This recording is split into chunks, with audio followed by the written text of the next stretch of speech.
BMW 화재 사고 원인이 아직 밝혀지지 않은 가운데 환경부가 소프트웨어 조작 가능성을 조사하기로 했습니다.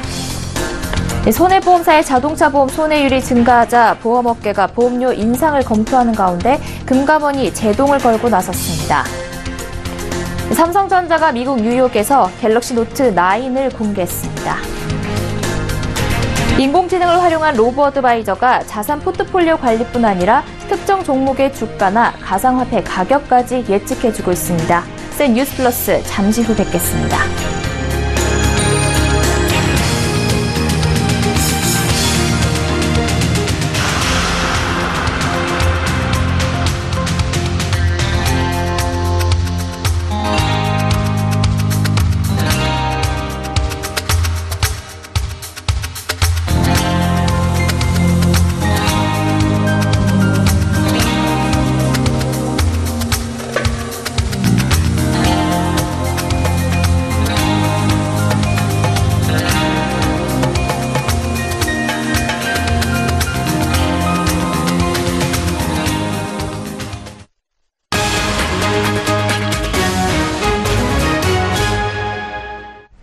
시청자 여러분 안녕하십니까? 센 뉴스 플러스 양한나입니다.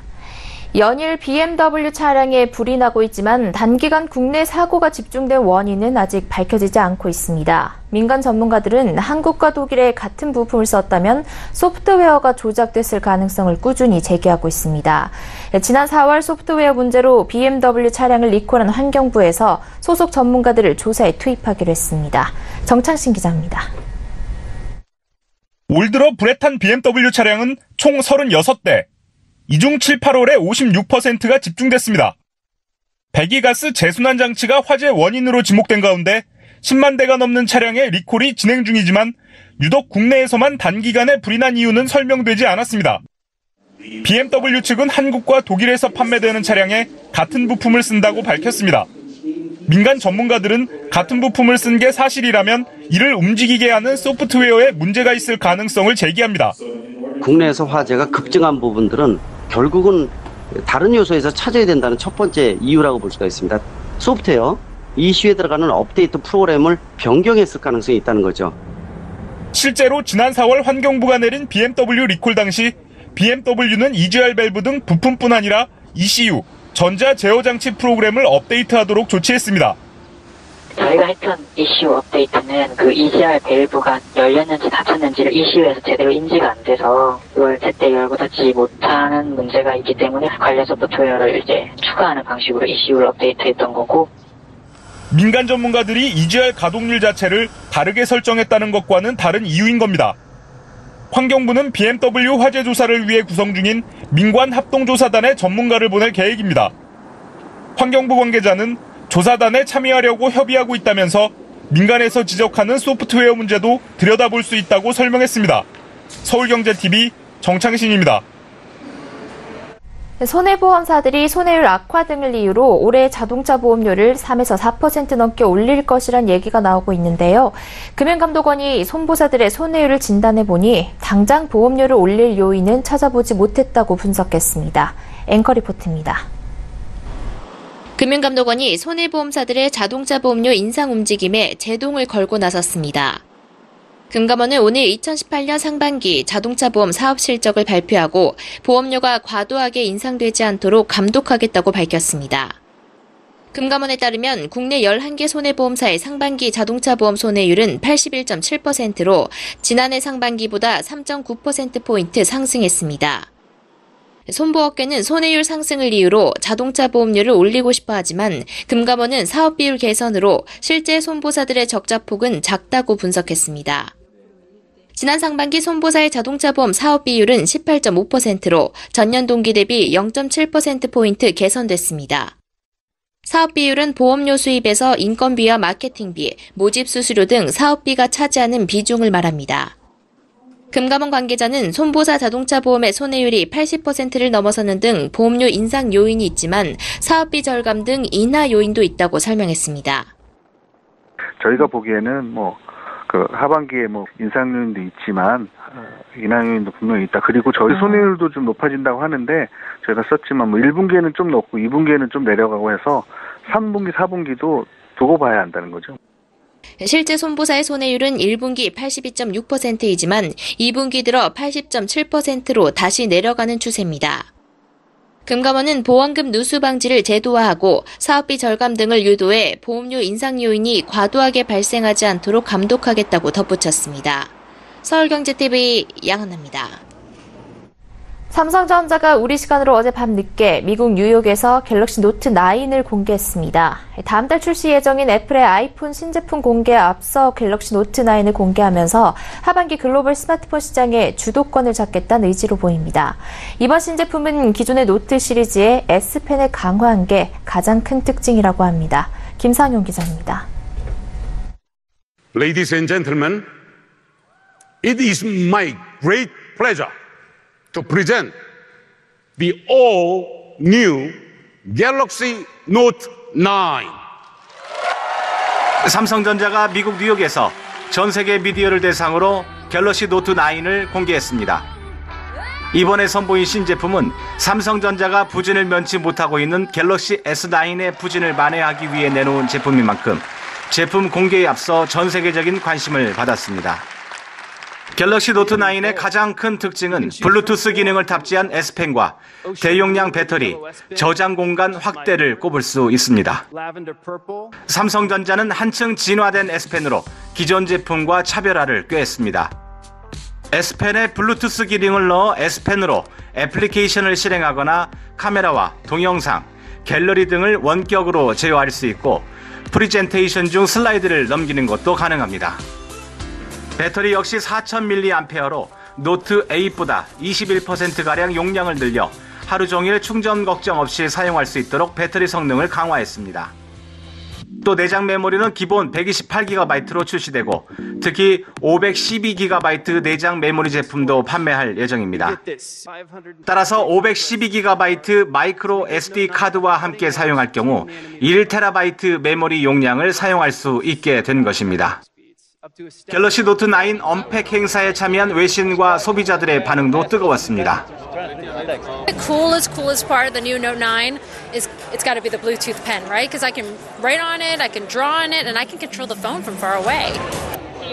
삼성전자가 2013년 출시된 갤럭시 S3 이후 역대 최저 판매량을 기록할 것으로 보이는 갤럭시 S9의 부진에 허덕이고 있는 상황에서 갤럭시 노트 9이 세계 시장에서 어떤 성과를 낼 수 있을지 기대됩니다. 서울경제TV 김상용입니다. 요즘 백화점은 단순히 쇼핑하는 공간이라 보기 어렵습니다. 가상현실 체험관 같이 엔터테인먼트 요소를 결합한 매장이 늘어나고 있습니다. 고객들과 백화점 모두 활력세를 찾는 모양새입니다. 유동현 기자입니다. 좀비들에 둘러싸여 이리저리 총을 겨눠보고 물건을 떨어뜨려 올라오는 악당을 막기도 합니다. 한편에선 열기구에 올라탄 아이들이 신기한 듯 허공을 쳐다봅니다. 오늘 한 백화점의 문을 연 가상현실 체험관의 모습입니다. 60여 개의 다양한 콘텐츠를 즐길 수 있고 동시에 최대 100명까지 탑승 가능한 규모입니다. 기존에 가상현실 체험관을 도입한 매장은 있었지만 한 층에 해당하는 넓은 크기의 테마파크 형식은 업계 최초입니다. 오프라인 매장 침체 속에 쇼핑 이외의 즐거움을 통해 고객들의 발걸음을 붙잡기 위해서입니다. 쇼핑에 엔터테인먼트를 더하니 매장은 활력을 찾았습니다. 앞서 가상현실 체험관을 연 홍대 매장에선 직전 3개월 대비 방문객 수가 약 700% 늘었습니다. 지난해 4월 말 이 같은 시설을 도입한 부산의 한 매장은 지금까지 6만여 명이 다녀간 것으로 알려졌습니다. 고객들의 체류 시간과 지출에도 영향을 미치고 있습니다. 엔터테인먼트 요소를 갖춘 백화점의 경우 평균 5시간가량으로 일반 매장보다 머무는 시간이 2배 길었고 1인당 소비액도 17에서 21%가량 높은 것으로 분석됐습니다. 쇼핑 외 즐길 거리를 찾으려는 백화점의 변신도 계속될 전망입니다. 서울경제TV 유동현입니다. 인공지능과 머신러닝 그리고 딥러닝까지 알파고로 유명해진 기술들입니다. 이런 기술이 금융에도 활용되고 있습니다. 자산 포트폴리오 관리만 해주는 줄 알았더니 이제는 특정 종목의 주가는 물론 가상화폐 가격을 예측하는 기술까지 나왔다고 합니다. 이하라 기자가 보도합니다. 은행마다 고객 맞춤형 금융 서비스 로보 어드바이저를 앞다투어 내놓고 있습니다. 안녕하세요. 신한은행이 2016년 최초로 엠폴리오를 내놓은 이후 우리은행의 로보알파와 KB 하나은행의 하이로보가 작년 하반기에 출시됐고 KB국민은행도 올해 1월에 K보셈을 내놓았습니다. 은행 로보어드바이저 시장 규모는 현재 약 1조 원으로 2020년 5조 원, 2025년 30조 원에 이를 것으로 예상됩니다. 금융시장의 불확실성이 커지면서 주관적 의견이 개입될 수 있는 PB 서비스보다 빅데이터를 기반으로 하는 로보어드바이저를 선호하는 소비자가 늘어났기 때문입니다. 현재 은행들이 내놓은 로보어드바이저 서비스는 주로 자산 관리를 돕는 측면이 강한데 이제는 한 발 더 나갔습니다. 최근 핀테크 업체 콰라는 세계 최초로 딥러닝을 통해 금융 예측 정보를 제공하는 코쇼 서비스를 내놓았습니다. 특정 종목의 주가와 환율, 각종 금융지표뿐만 아니라 가상화폐 가격 추이까지 로보어드바이저가 딥러닝한 정보를 받아볼 수 있습니다. 은행들의 자산관리 서비스는 포트폴리오 정보를 최종적으로 그냥 받아보는데 이제 끝난다고 하게 되면 저희는 이제 딥러닝이라고 하는 최신 기술을 적용을 해서 개별 그 주가에 대한 전망 정보도 확인해 볼 수가 있고 궁극적으로는 추천 포트폴리오도 서비스를 받아볼 수 있는 조금 자산관리 서비스나 금융예측 정보는 과거 고액 자산가들의 전유물로 여겨졌던 게 사실. 로보어드바이저가 이런 서비스에 더해 이제는 족집게처럼 특정 종목의 주가까지 전망해주는 시대가 됐습니다. 서울경제TV 이하라입니다. 우리나라의 에너지를 담당하는 두 공기업인 한국전력과 한국가스공사의 주가가 동반 약세를 보이고 있습니다. 특히 한국전력의 경우 문재인 정부의 탈원전 정책과 누진세 완화 대책으로 주가가 크게 떨어졌습니다. 그런데 두 공기업에 대한 투자 전문가들의 전망은 밝다고 합니다. 김상훈 기자입니다. 오늘 한국가스공사의 주가는 5만 5천 원 선을 간신히 회복한 5만 5,100원에 마감됐습니다. 지난 6월 6만 4,500원까지 올랐던 가스공사 주가는 7월 들어 6만 원 선이 깨졌고 이달 초 5만 5천 원 밑으로 떨어졌습니다. 가스공사 주가의 이 같은 하락세에 대해 전문가들은 남북 경협에 대한 기대감이 줄어든 것 외에는 특별한 이유가 없다고 설명합니다. 2분기, 3분기의 경우 일반적으로 가스 사용량이 적은 비수기임에도 가스공사는 올해 2분기 해외 자산 실적 개선에 힘입어 영업이익 흑자 전환에 성공했기 때문입니다. 현대차증권과 하이투자증권, 유진투자증권 등은 가스공사가 국제유가 상승세와 해외 자산 실적 상승에 힘입어 하반기에도 양호한 실적을 보일 것이라고 전망했습니다. 한국전력의 주가도 약세입니다. 지난 8일에는 4년 7개월 만에 최저치를 기록했고 오늘은 소폭 회복했지만 여전히 지난 5월 고점에 비해 15.9%가량 떨어진 상태입니다. 한국전력 주가가 이처럼 떨어진 것은 정부가 폭염 대책의 하나로 7에서 8월 2달간 주택용 전기요금을 낮추기로 했기 때문입니다. 지난달 영국 원전 사업자 뉴젠의 지분인수 우선 협상 대상자 지위를 잃은 것과 문재인 정부의 탈원전 정책으로 2분기 영업이익이 97% 이상 감소한 것도 주가 하락의 원인으로 꼽힙니다. 하지만 한국전력의 전망은 밝습니다. KB증권은 전기요금 완화 대책에 대한 우려는 주가에 선반영된 상태라며 이익 감소분을 반영해도 3분기 실적은 양호할 것이라고 분석했습니다. KTB투자증권도 에너지 세제 개편으로 내년 4월부터 LNG 관련 세금이 낮아져 한국전력 실적에 긍정적인 영향을 미칠 것이라고 설명했습니다. 서울경제TV 김성훈입니다. 지난 3일 정부가 내년도 최저임금을 8,350원으로 확정 고시한 것을 놓고 업계와 야당의 반발이 거세지고 있습니다. 오늘 야당의 김학용 환경노동위원장이 정부의 정책에 반발해 최저임금 업종별 차등 적용 등을 작심하고 최저임금 수정 법안을 제출했습니다. 9월 정기국회에서 정부의 노동정책을 두고 본격적인 힘겨루기가 예상됩니다. 고현정 기자입니다. 최저임금 인상과 근로시간 단축 등 문재인 정부의 주요 노동정책을 둘러싼 재계와 노동계의 2라운드가 국회 환경노동위원회에서 열립니다. 주 52시간제의 계도기간이 올 연말이면 끝나는 데다 탄력근로제 실태조사 결과에 따른 단위기간 확대 여부 역시 늦어도 10월 안엔 나올 예정이라 다음 달 정기국회가 열리면 그 어느 때보다 치열한 공방이 있을 것이기 때문입니다. 이미 경총은 어제 환노위와 각 당에 특례에서 제외된 업종들을 특례로 다시 지정해 줄 것과 탄력근로제 단위 기간을 1년으로 확대해야 한다는 내용의 보완 입법을 공식 요청했습니다. 또 정부가 내년도 최저임금에 대한 경총의 이의 신청을 수용하지 않은 것에 대해 기업의 감당 능력을 고려하지 않고 결정한 만큼 앞으로의 논의에서 재계 입장을 더 반영해야 할 것이란 입장을 밝힌 바 있습니다. 여기에 자유한국당 소속인 김학용 환노위원장이 현실을 벗어난 정책은 과감히 수정해야 한다며 최저임금법 개정안을 발의하면서 야당 측의 맹공도 예고됐습니다. 김 위원장의 개정안은 최저임금의 업종별 차등 적용, 최저임금위원회 공익위원 결정 방식 개선 등 소상공인연합회를 포함해 재계 측에서 그간 주장해온 거의 모든 제안을 총망라한 것으로 이미 본 게임이 시작된 것 아니냐는 관측이 나옵니다. 하지만 노동계 역시 강경한 입장입니다. 한국노총은 김학용 환노위원장의 최저임금 발언에 동의할 수 없으며 한 발 더 나아가 환노위가 열리면 통상임금 산입범위 개정 입법을 촉구할 것이라고 밝히면서 평행선을 달리고 있습니다. 최저임금법 개정으로 복리후생비와 정기상여금이 산입된 만큼 통상임금의 산입 범위도 동일하게 조정해야 된다는 내용으로 지난 6월 27일 한국노총은 더불어민주당과 이 같은 개정법을 함께 추진하는 것을 조건으로 사회적 대화기구인 최저임금위원회와 경제사회노동위원회에 복귀한 바 있습니다. 정부는 이에 일단 지켜보겠다는 입장을 조심스럽게 밝혔습니다. 곧 열릴 정기국회를 앞두고 전운이 감돌고 있습니다. 서울경제TV 고현정입니다.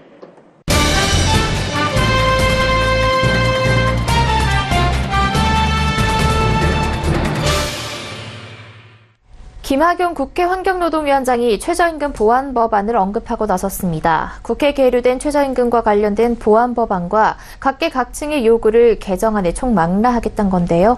과연 가능성이 있는 이야기인지, 법안이 처리된다면 어떠한 파장이 있을지 경제산업부 김혜영 기자와 자세한 이야기 나눠보겠습니다.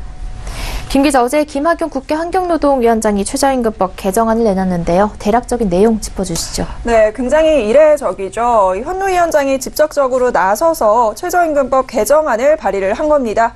핵심은 총 4가지입니다. 우선 최저임금위원회 공익위원을 국회에서 이제 추천을 하자. 그리고 최저임금의 결정 주기를 2년으로 바꾸자라는 부분이고요.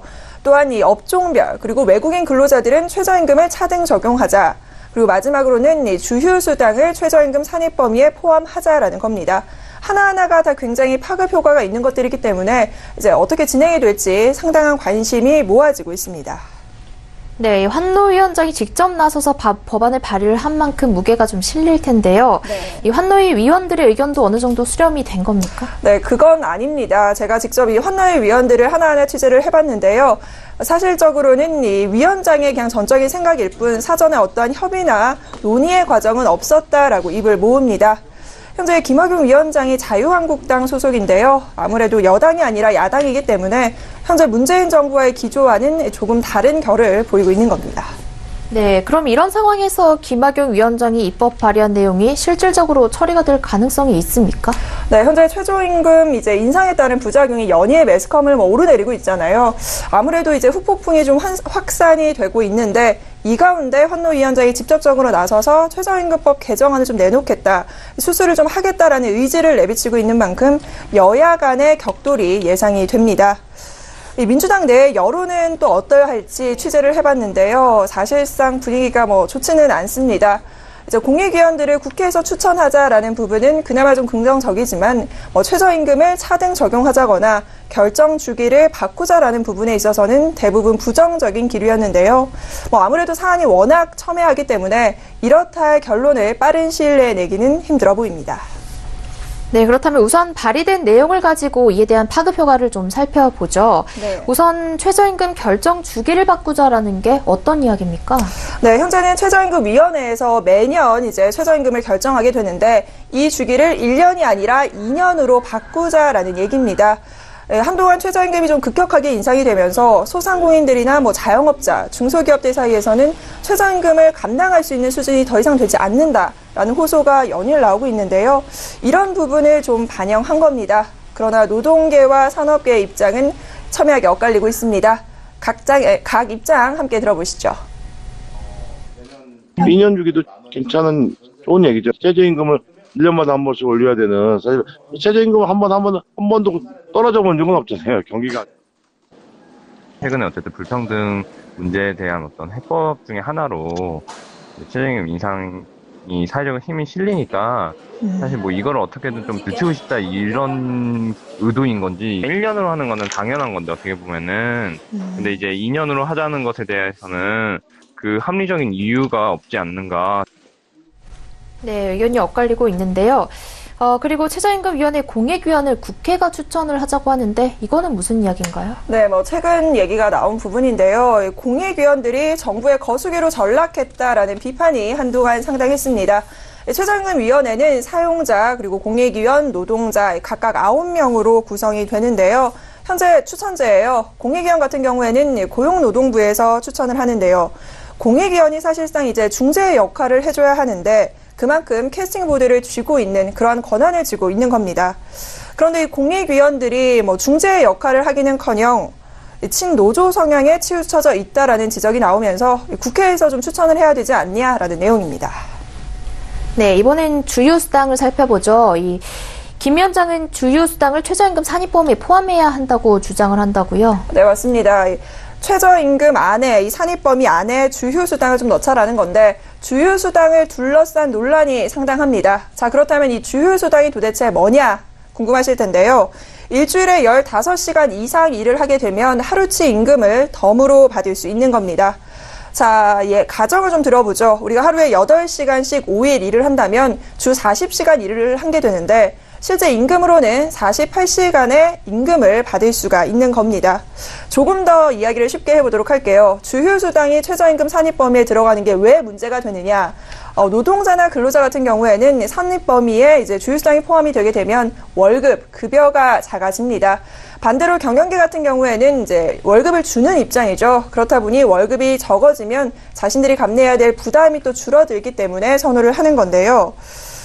이와 관련해서 소상공인연합회라거나 중소기업 중앙회라거나 꾸준히 제기해 왔던 부분이기도 합니다. 반면에 이제 노동계 같은 경우에는 어불성설이다, 말도 안 된다, 억지다라는 이런 입장인데요. 이와 관련해서 소상공인연합회와 고용노동부 사이에 소송이 현재 걸려져 있는 상태입니다. 오는 16일 날 그에 대한 결론이 좀 나올 텐데 과연 법원에서는 어떤 판결을 내리게 될지 이에 대한 부분도 주목이 되고 있습니다. 네, 김학용 환경노동위원장이 내놓은 최저임금법 개정안 파장에 대해 김혜영 기자와 이야기 나눠봤습니다. 고맙습니다.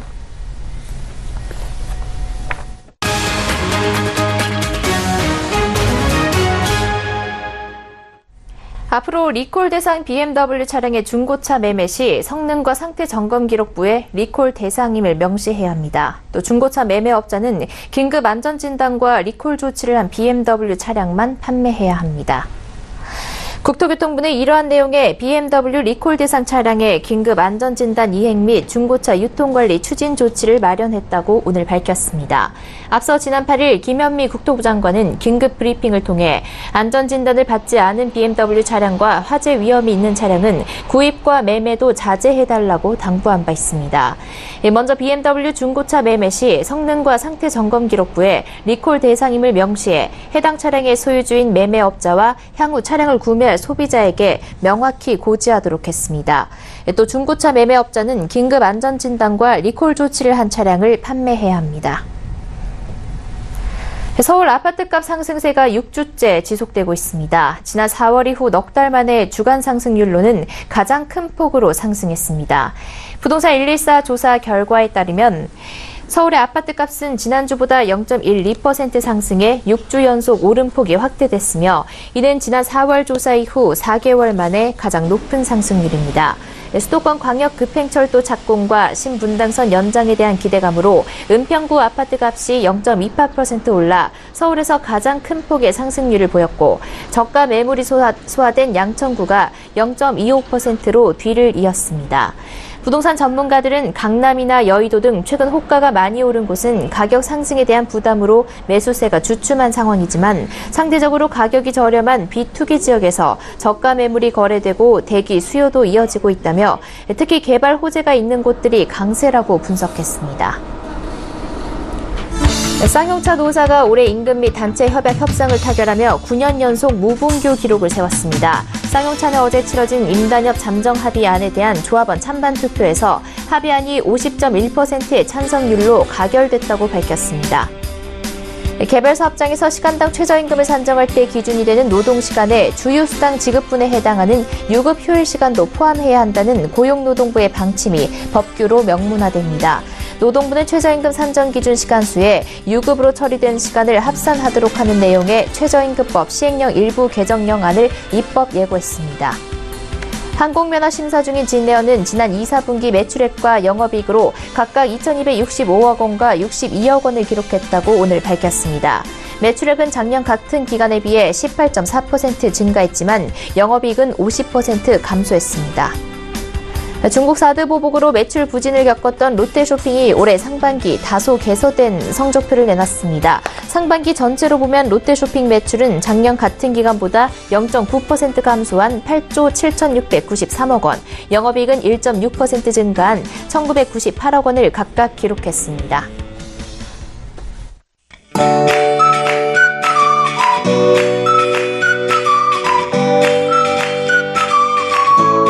안녕하세요. K웨더 라이프스타일 예보 윤재양입니다. 현재 강원 영동과 영남, 전남 동부 지역으로 소나기 오는 곳이 있습니다. 오늘 저녁까지 내렸다 그쳤다를 반복할 것으로 보이고요. 국지적으로 강한 비가 내리고 천둥 번개가 치는 곳도 있겠습니다.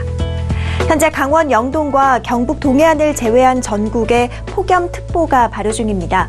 주로 서쪽 내륙을 중심으로 35도를 웃도는 곳이 많았는데요. 주말에도 밤에는 열대야가, 낮에는 폭염이 이어지겠습니다. 습도가 높아서 불쾌지수도 높겠습니다. 일요일은 남부지방으로 소나기가, 전남 남해안과 제주도는 태풍의 간접 영향으로 비가 오겠습니다. 14호 태풍 야기는 소형급의 약한 세력으로 현재 북서진하고 있는데요. 앞으로 서해상으로 이동할 가능성이 있습니다. 태풍의 진로가 유동적이기 때문에 앞으로 발표되는 기상정보에 유의하시기 바랍니다. 자세한 지역별 날씨는 나절 예보로 알아보겠습니다. 내일 중부지방은 대체로 구름 많겠습니다. 낮 기온 서울과 춘천 35도, 대전 33도로 예상됩니다. 동해안 지역도 구름 많은 가운데 한낮에 속초 28도, 강릉 29도가 되겠습니다. 남부지방 구름 많다가 오후부터 흐려지겠습니다. 광주의 낮 기온 33도, 대구, 부산 32도로 예상됩니다. 물결은 모든 해상에서 최고 2.5에서 3m로 다소 높게 일겠습니다. 다음 주 월요일에는 전남과 제주도에 비가 내리겠고 그 밖의 지방은 소나기 가능성이 있습니다. 날씨였습니다.